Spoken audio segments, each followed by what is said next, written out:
Come ride the little train that is rolling down the tracks to the junction. Forget about your cares, it is time to relax at the junction.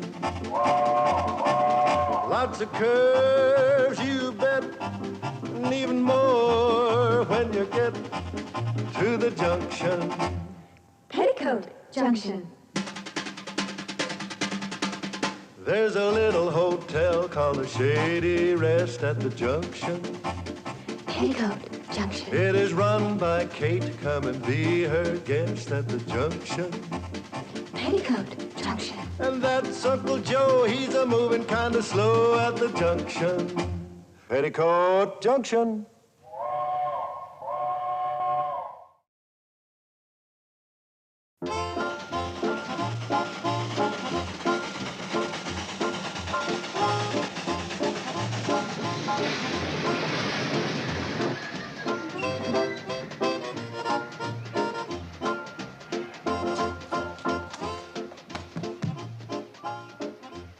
Is it bad, Charlie? Not too bad. A few tomatoes and eggs and a cabbage or two caught the tender. I've never seen such an angry mob. Everybody yelling, "Get the coach! Kill the coach!" Oh, poor Uncle Joe. Well, losing the biggest game of the year, 84-0, ain't exactly the way to win friends. I hate to think what the back of the train looks like.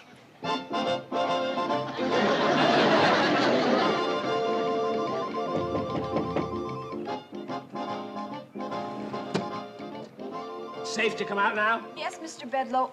I'm terribly sorry you had to go through all this just because our team lost. Oh, that's all right. Remember, lad, it's not whether you win or lose. It's how you play the game. You play lousy. There. I got that impression.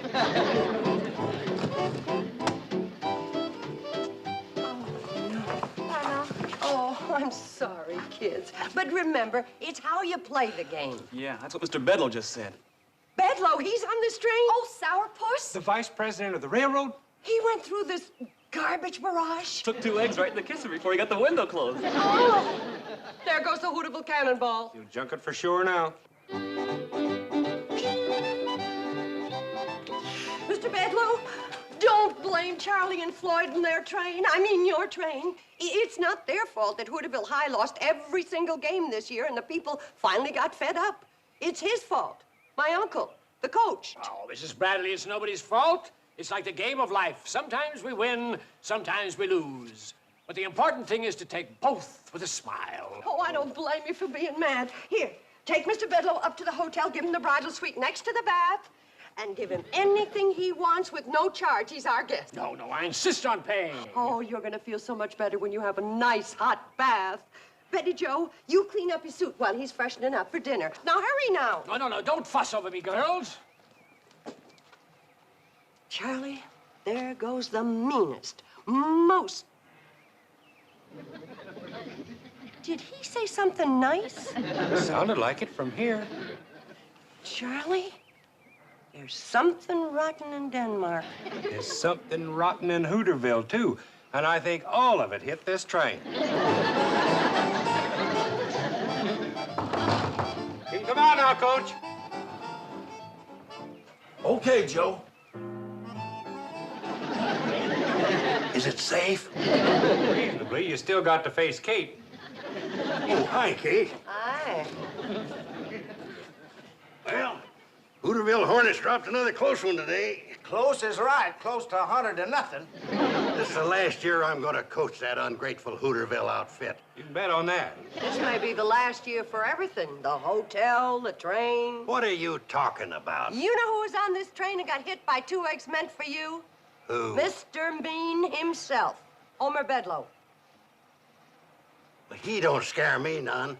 I'll face up to him just like I faced up to that angry mob.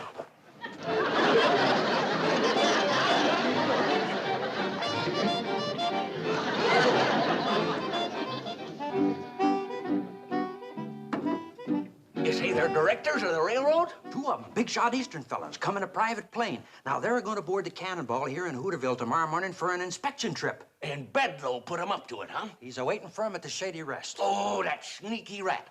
Somebody's got to warn Kate and the boys. Well, how? There ain't no train, no phone, no road, no... The handcar. Yeah, send Herbie Bates. Oh, no. He got chased out of town along with his coach. Sam, you can't pump that car clear to Kate's hotel. But I can try.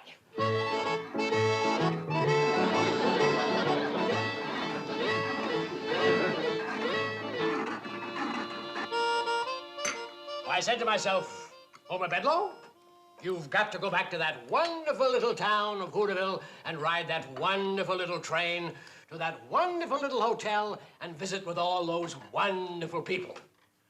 I'll say one thing for you, Homer. You're a good loser, but we really outsmarted you when you tried to scrap the cannonball. Uncle Joe, Mr. Bedloe doesn't want to talk about that.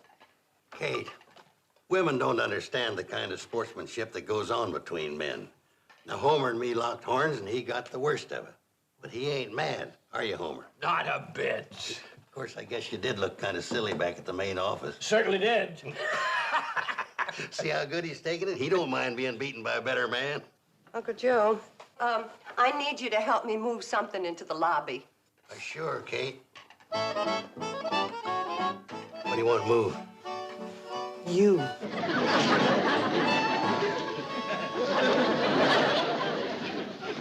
How long are you planning to be with us, Mr. Bedloe? Oh, I think along about noon tomorrow ought to do it. Oh. Isn't that about the time you boys get the train back from Hooterville? Yes, sir, and we'll be right on time for you, Mr. Bedloe. Oh, no. Take your time. Be late. I don't mind. Hear that, Charlie? We can sleep late.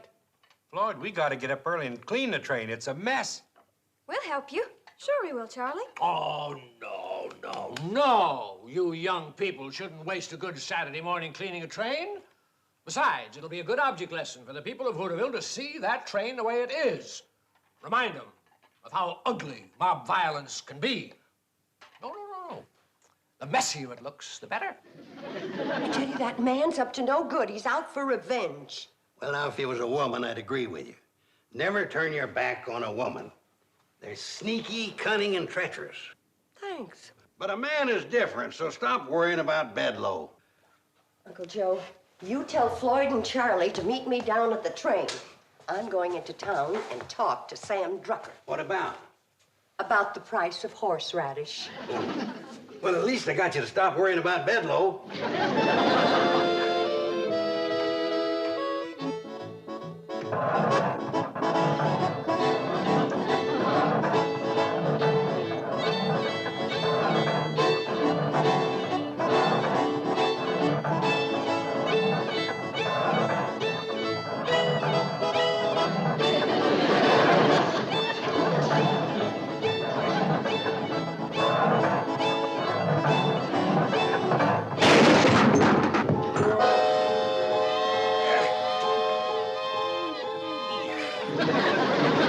Sam, are you hurt?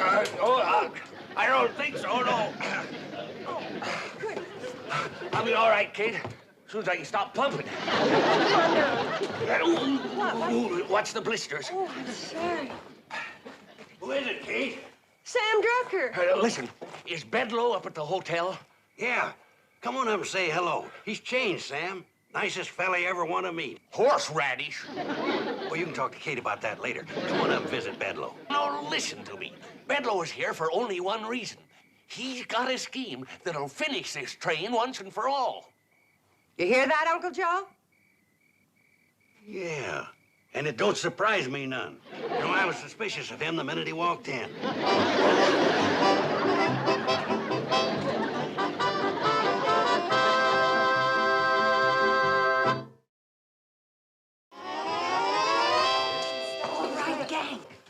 Those big city railroad directors see the Hooterville Cannonball in the morning, she's gonna be shining like a new penny, from cowcatcher to caboose. Yeah, that's right. Mr. Bedloe's in the lobby. Now, come on, get your buckets, let's go. Yeah. Betty Jo, listen, you and Herbie help Floyd and Charlie scrub down the locomotive, okay? Now, Bobby Joe, you and Bill... Where's Billy Joe? She didn't like the way her blue jeans fit her, so she's taking them in through the... Oh. Now, come on. Let's go. We only got till daybreak. Oh, no, Sam. No. You've done your part. You go to bed and rest those blisters. Not me, Kate. I want to be in and foiling Bedloe all the way. Thank you, Sam. He dozed off. I think it was your eggnog that did it. Well, I thought it would. I put a half a bottle of cooking sherry in it. I wondered how he could go to sleep while I was telling him the story about my wooden Indian. I was telling him all about my great-great-uncle, Kit Carson, how he carved it out of solid oak with a hunting knife given to him by this old Indian chief when he was just a boy living in the woods down in southeast. Joe, you're putting me to sleep, and I got work to do. And so have you. So grab a bucket and head down to the train. Kate, don't you think somebody should stay here and keep an eye on Bedloe? Well, I'm gonna do it. I got work to do here in the kitchen. Did you set his watch ahead? Yeah, set it ahead till midnight. How about the other clocks? Oh, I forgot. Here, I'll start with this one. Say, where is everybody? Oh, Uncle Joe, get this stuff out of sight. Here. Mrs. Bradley, where'd everybody disappear to? Shh. Everybody's in bed asleep. It can't be at this time of night. It's... Holy smokes, it's after midnight. Shh, you wake everybody up. There must be something the matter with my watch. It can't be this late. Well, it is, and you should be in bed, too. I'm not sleepy. I'll make you some more eggnog. Oh, that's darn good eggnog, but I don't want you to go to all that trouble. Oh, it's no trouble at all. I can't believe I slept for 3 hours. Is there a clock in here? Well, I'm so ashamed it's so dirty, you can't tell what time it is.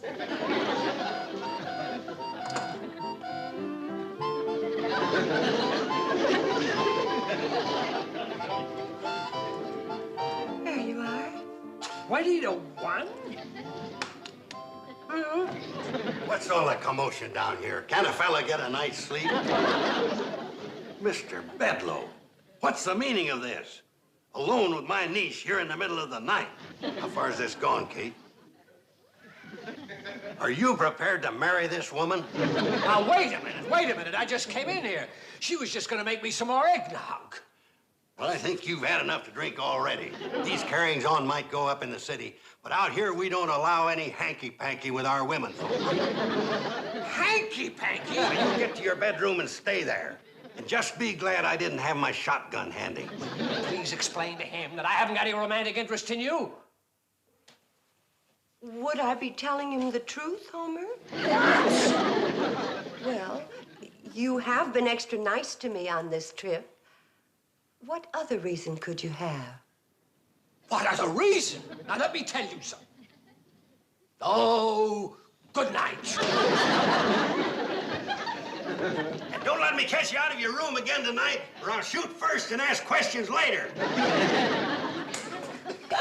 Uncle Joe, you were wonderful.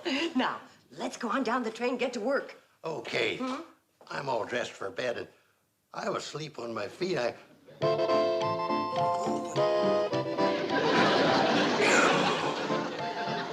Let's go.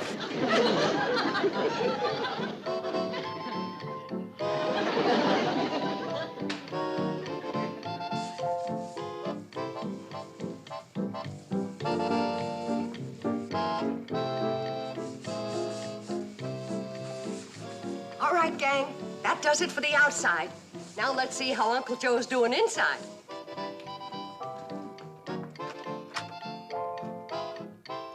Uncle Joe?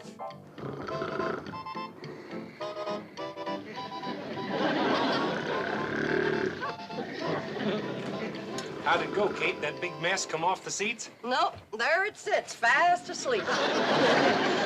How he can sleep on those hard, splattered up backbreakers is beyond me.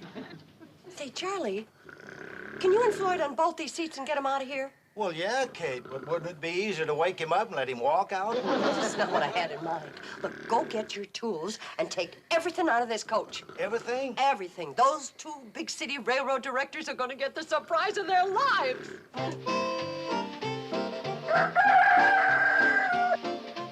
That's funny.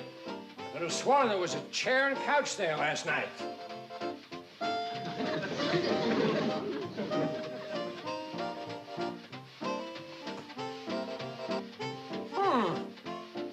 All aboard Hooterville Cannonball.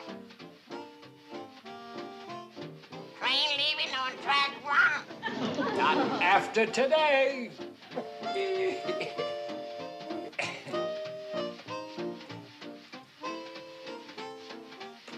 Thought you might like some company for breakfast, Joe Carson? Very funny.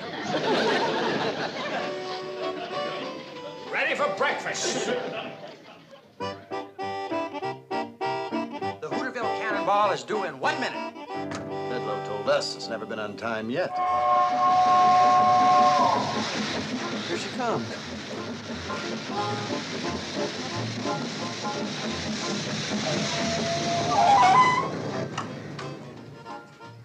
Hooterville!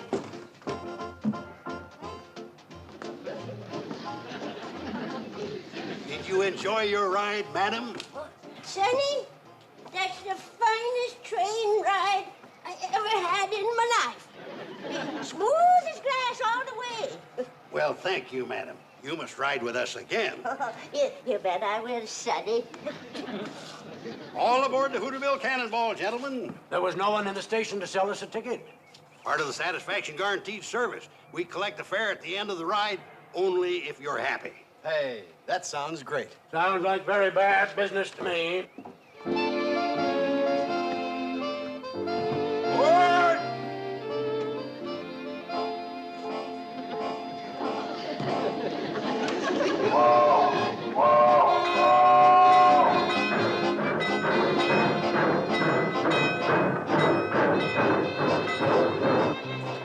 Good morning, gentlemen. Welcome aboard train number 3, the Hooterville Cannonball. I'm your hostess, Miss Bradley. How do you do? Hello. Your engineer for this trip is Mr. Charles Pratt, a veteran of 35 years at the throttle. Your fireman is Mr. Floyd Smoot. And your conductor is Mr. Joseph Carson. We will be cruising at a safe, comfortable speed of 40 miles an hour. And a delicious hot meal will be served en route. If there's anything I can do to make your trip more comfortable or enjoyable, you have only to ask. Thank you.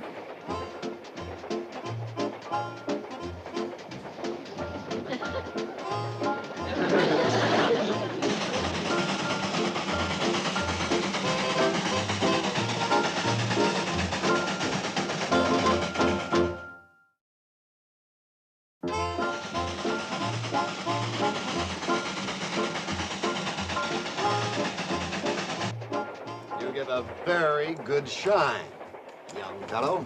Thank you, sir. Hey, John, do you notice the porter's smock? Like they wear in Europe.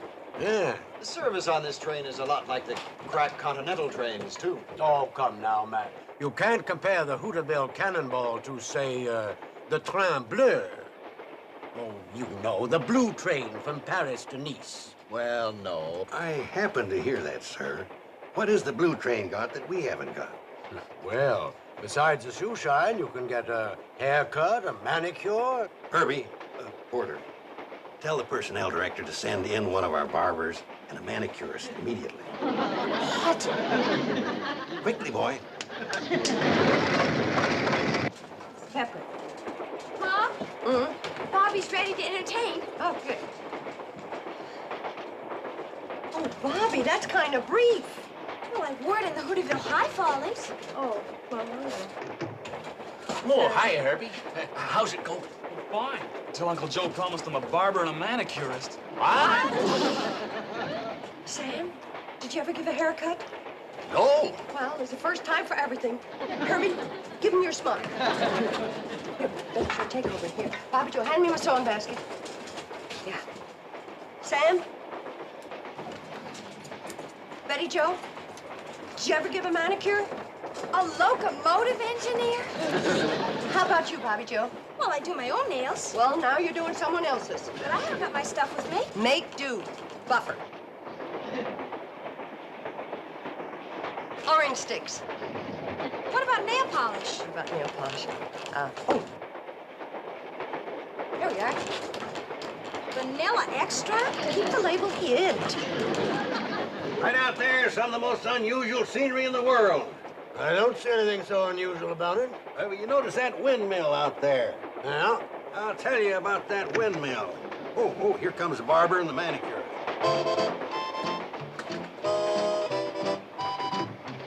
Well, I'll be darned. I'd rather be manicured.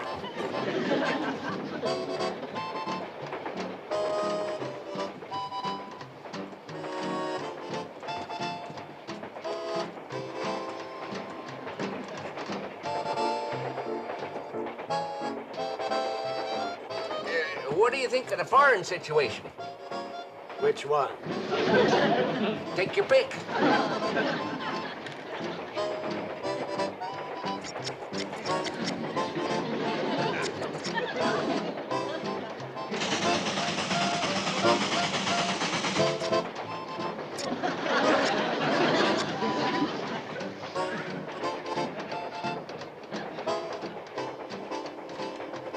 There you are, sir. Huh? Your haircut was finished, sir. Haircut, yeah. Oh, now, where's the mirror? Mirror? Oh, it looks fine. Right, conductor? Great. Oh, must be a mirror someplace. Oh.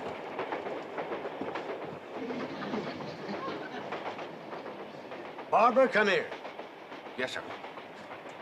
That is the best haircut I ever had. Thank you. I, Barbara, could certainly take lessons from you. Say, Max, how's your manicure? Sensational. This whole train is sensational. You said it. John, do you think maybe Bedloe drinks? I don't know if he does now, but he may start after I get through with him. I'm telling you that when John Fisher gets through with a Hooterville cannonball, it'll be nothing but a pile of scrap. He'll rip up those tracks with his bare hands. There's the only man I know that's meaner than me. These local yokels thought they had me over a barrel, thought they had me outsmarted. Well, nobody gets the best of me. I never forget, and I never forgive. I'll see every last one of them in the poorhouse. Come to think of it, I'm as mean as John Fisher. Maybe meaner.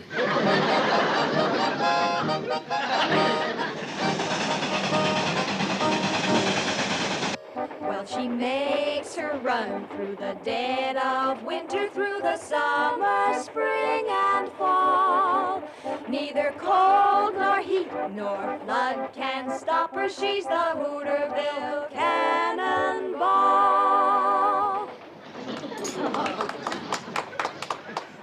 Betty Jo, maybe the gentleman would like another helping. Oh, no, please. I've had 5. 6 for me. What was that delicious concoction? But just chicken and dumplings, country style. Specialty of the Hooterville Cannonball chef. I'd like to meet him. Would you ask him to come in? He never leaves the kitchen. You actually have a kitchen in there? He's small but efficient. Let's go see it.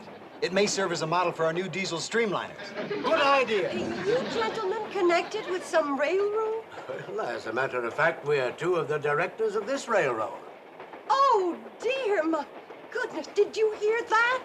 Why, if we'd have known that, we'd have given you our first-class service. What have we been getting? Economy tourist class. Max, there's no 2 ways about it. This is the greatest train on wheels. Bar none. And we've ridden them all. Wait till I get my hands on Bedloe.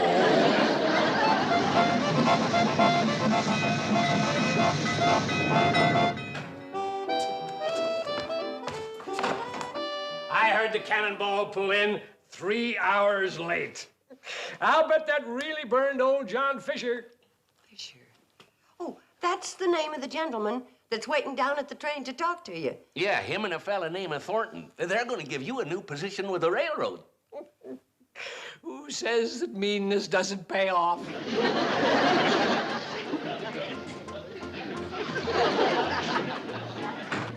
Floyd and me sure do appreciate this, Mr. Fisher. Yeah, Mr. Fisher. The kind of train you boys run, you deserve it. Snap to it, Bedloe, or you won't even keep this job. Sir, boss. Where'd I go wrong?